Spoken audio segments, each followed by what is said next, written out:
The chapel froze when my mother's voice cut through the air. "You changed your name." Not shock judgment. Every head turned. My father's hand tightened on the program. My brother stopped laughing in the doorway. I slid into the second row seat, the page still warm in my palm, my new name printed in a black that looked almost deliberate. The chair beside me, the one marked family, remained untouched, just like every milestone they'd missed. But as I looked at that empty space, something shifted. They thought today's silence exposed me. They had no idea it was exposing them. I grew up learning how to shrink myself between louder lives. In our house in Austin, noise meant importance, and importance never belonged to me. I remember the way my mother's heels clicked across the tile whenever Brendan needed something louder, sharp, or urgent in a way my needs never were. Vivian always got the soft tone, the warm hands on her shoulders, the lingering attention that made the room bend toward her. I was the quiet one, the one who cleaned her own messes, packed her own lunches, and learned early not to interrupt the conversations that flowed over me like water. The first time I noticed the pattern, I was 12. Vivian had a school art show, a row of painted canvases propped along the gym wall. My mother hovered near her, smiling for neighbors, brushing non-existent lint off her dress. I stood in the corner holding the certificate I'd received earlier that morning, an award for a regional science competition. No one in my family came. They didn't even remember the time. Mom passed me as if I were part of the background. "Hold your sister's jacket," she said, handing me the soft fabric without a glance. I folded the certificate into my pocket, the paper crinkling loud enough to echo. No one heard it. Years later, during my high school graduation, they arrived late. The ceremony had already started. My row of classmates shuffled as they searched for seats. When my name was called, I stood scanning the sea of faces for the four that mattered. Only one chair in the family section was empty, mine. My siblings had gone to a lake party and my parents were caught in traffic, though I learned later they'd stopped for coffee. I held the program so tightly the corner tore off. I swallowed the sting and sat down slowly as if careful movements could hide the emptiness. College wasn't different. At Rice, I sent reminders weeks ahead for a departmental award ceremony. Vivian texted back a heart emoji. Brendan left it on scene. My parents replied 3 days later with a casual, "We'll try." They never showed. That night I ate takeout alone on the dorm steps, my award resting beside me, still inside the envelope they didn't open. The older I got, the quieter I became. I learned that pushing back only led to Mom's familiar refrain, "Don't be dramatic, Evelyn." Dad would nod in agreement without lifting his eyes from his phone. My protests became shorter each year until they disappeared entirely. The last flashback that stayed with me, stuck like a splinter, was the ceremony where I presented early research on desalination. 5 seats reserved, all empty. I held a folded program in my hand, smoothing the same crease over and over, trying to pretend the hollow beside me wasn't noticeable. A text buzzed, then a photo of Brendan grilling at a backyard party. "Wish you were here," he wrote. He didn't mean it. That was the day I learned my place in the family. A quiet space at the edge of their lives, never truly seen unless I stayed silent. The shift didn't happen in one moment. It built slowly like pressure behind a door I'd kept closed for years, but the day it finally cracked was ordinary, quiet, deceptively normal. 8 months before my dissertation defense, I sent the announcement to my family. A clean, formal notice from the university date and time printed in sharp black ink. I mailed it to the house in Austin, texted the reminder, added it to the family group chat. April 22nd, 3 p.m., I wrote. My mother responded hours later with a distracted, "So proud, sweetheart." Vivian sent a thumbs up. Brendan typed nice. I told myself it was enough. Through winter, I repeated the date at every Sunday dinner. Mom nodded without lifting her eyes from her phone. Dad murmured something that might have been agreement. Vivian talked about her kids' soccer schedules. Brendan circled back to his latest barbecue experiments. I reminded them anyway. 5 months, 3 months, 6 weeks, 2. Each reminder felt like tapping on a locked window, soundless from the other side. Then in February, Brendan posted the invitation. "Spring Barbecue Bash," the graphic said. April 22nd, 1 dear 6 p.m. I stared at the screen long enough for the pixels to blur.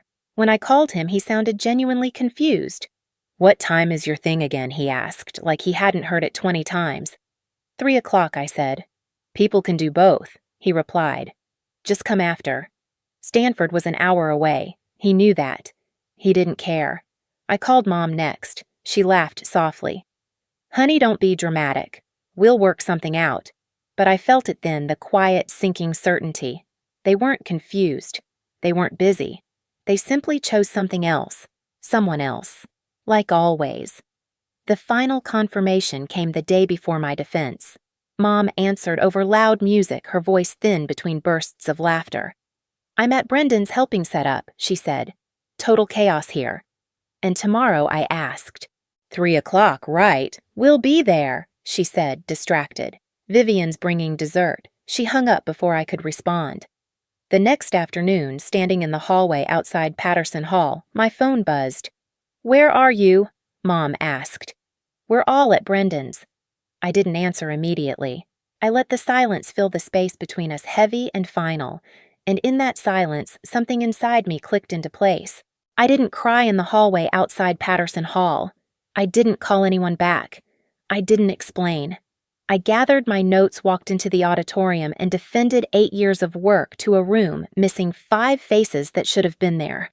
And when it was over, when "Congratulations, Dr. Evelyn Brennan" echoed across the chamber, I felt nothing but an ache so familiar it was almost quiet. That night, while messages from my family stacked unanswered on my screen, I sat alone in my apartment with the blinds half closed. The glow from my desk lamp pooled across the table, washing over piles of research papers, my laptop, and the program from the ceremony. I smoothed the crease running down its center. One last time. Then I opened my laptop and created a folder titled Transition. No emotions, no hesitation. Just a folder and the first step toward a life they would no longer have access to.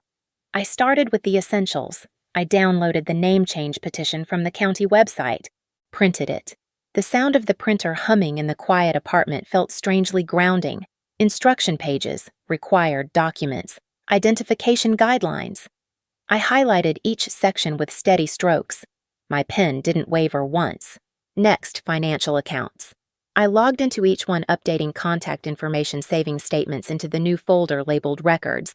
I exported 2 spreadsheets, one listing every account tied to my old name, another mapping how each would shift under the new one. It wasn't revenge, it was order. By midnight, the folder held more structure than my family had offered me in years. The next morning, I woke early. The air was cool sunlight, sharp through the blinds. I brewed a cup of coffee, the steam rising in slow ribbons, while I reviewed the petition one last time. Then I changed clothes, navy blouse, pressed slacks, hair pulled neatly back, and drove to the county courthouse. The building loomed pale and quiet against the sky. Inside, the clerk slid a stack of forms toward me. "Fill these out," she said. I nodded, found a seat by the window, and began. Line by line. Signature by signature. My new name, Evelyn Morrison, settled into each blank space like it belonged there. When I handed the documents back, the clerk stamped the top page, the sound crisp final. "Processing takes a few weeks," she said. "That's fine," I replied. Outside, the sun felt different, clearer, less like something I had to earn. The next phase took days. Quiet ones. I updated my email first, a clean address unlinked to family. I transferred all research materials to a new cloud drive, deleted the old one. I archived messages from colleagues, mentors, and friends. The only thing I didn't delete was a small folder named Ruth, filled with photos of my grandmother and the birthday letters she'd mailed me through college. Her handwriting had always looked certain, even when mine trembled. By the end of the week, my digital life no longer contained the name Brennan. The physical transition came next.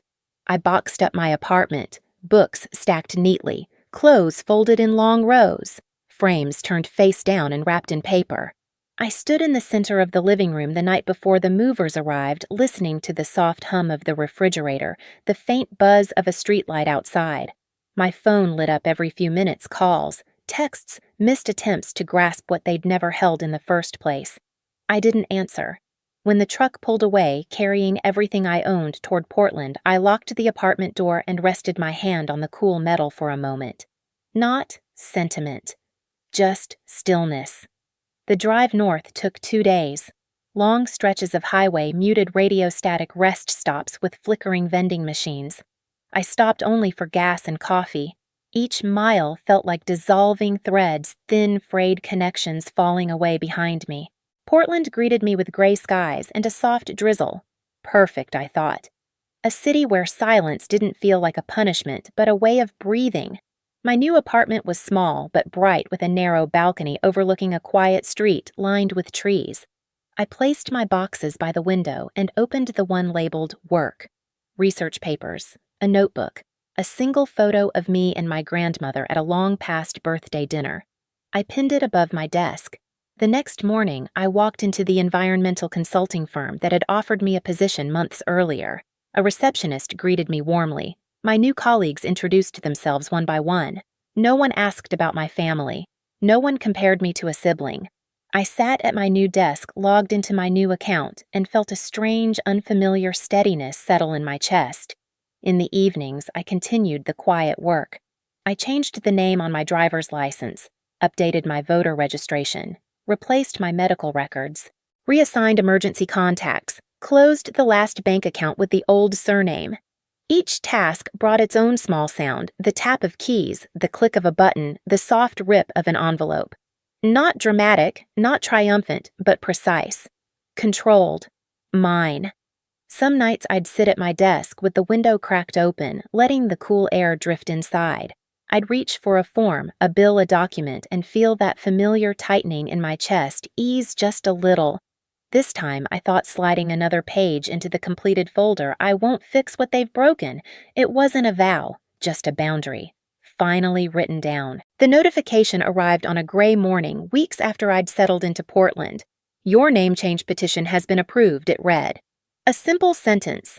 A quiet switch flipped. I printed the confirmation, the page still warm, when I slipped it into a folder labeled Identity. The new documents, license, bank cards, workplace records had already begun updating. Soon, nothing would carry the name my family forgot on purpose. I didn't announce it. I didn't message anyone. I just lived. But silence has a way of echoing when people expect noise. The first ripple came from an email forwarded to my new inbox by HR. Your emergency contact attempted access, the header said. My old number disconnected. My old email archived. My personnel file flagged them as unverified relationship. The system locked them out automatically. Another ripple arrived the following week. The apartment manager from Austin left a voicemail on my new work phone. Your family has been trying to reach us for your forwarding address. We cannot disclose without written consent. I didn't give any. A month later, I powered on the old phone I kept in a drawer. 83 missed calls from my mother, dozens from Vivian, a handful from Brendan, one from Dad. Each voicemail grew more frantic than the last. Where are you? This isn't funny. We need to talk about the graduation. You're blowing it out of proportion. You can't just vanish. This silence is childish. You owe us an explanation. I owed them nothing. I turned the phone off and placed it back in the drawer. The air felt lighter. Then came the moment everything aligned. Great Aunt Ruth passed away quietly, peacefully. She was one of the few people who ever saw me, truly saw me, and I knew I had to go. Not for my family, but for her. The chapel in Austin looked the same as the last time I'd been there, polished wood, soft lighting air, thick with lilies. I arrived early and sat near the aisle hands folded around the printed program. The name on it, Evelyn Morrison, was still strange to my family.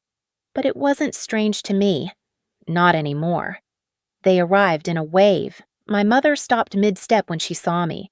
You changed your name. It wasn't a question. It was an indictment. My father's jaw tightened. Vivian blinked in disbelief.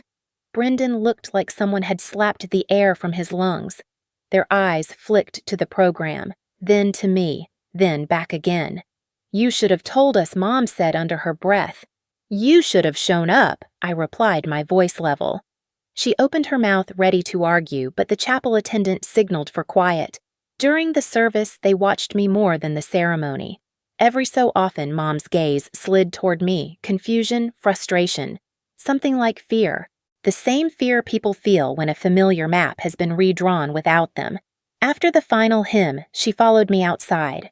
"Evelyn, this isn't fair," she whispered. "We made a mistake. Families move past things." I stood by my rental car, the soft wind shifting the edge of my coat. "You chose a barbecue over my doctorate," I said. "You didn't forget. You prioritized." "That's not true, it is," I said. "And now the systems I exist in only recognize people who show up. You weren't listed. The rest handled itself." Her face tightened as if the realization finally landed. There was no argument she could make to undo a court record, a state file, a digital identity. Love could be claimed, but paperwork was immune to guilt. Vivian approached next. "You didn't have to go this far," she said. "I didn't go far," I answered. "I went where I was seen." Brendan didn't speak at all. I got into the car, closed the door, and watched their shapes blur through the windshield. They couldn't follow, not legally, not digitally, not emotionally. The life tied to my old name had ended without ceremony. The one tied to my new name had already begun. And for the first time, the loss wasn't mine. Portland settled around me the way a soft night settles around a cooling street, quiet, unhurried, indifferent in the gentlest way. Months passed, and the rhythms of my new life formed themselves without effort. I walked to work under low gray skies. I brewed coffee in the small kitchen of my apartment, the sound of water filling the silence instead of breaking it. On my desk, drafts of water reclamation models spread across the wood in careful lines lit by a diffuse morning glow that made everything look calmer than I felt. Slowly, the stillness stopped feeling foreign. My name, Evelyn Morrison, appeared on memos and email signatures on project briefs. Each time I saw it, something inside me anchored a little deeper. At meetings, colleagues asked for my opinion without comparing me to anyone else.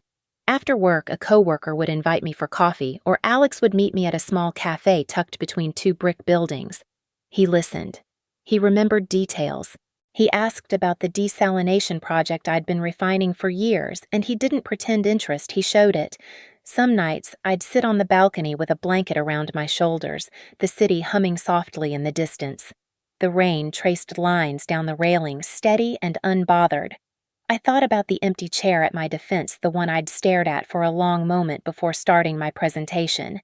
The image returned now and then, but its shape had changed. It wasn't an ache anymore, just a memory small and flat like a photograph tucked at the back of a drawer. I didn't hate them. That surprised me. Hatred required weight, and I no longer carried theirs.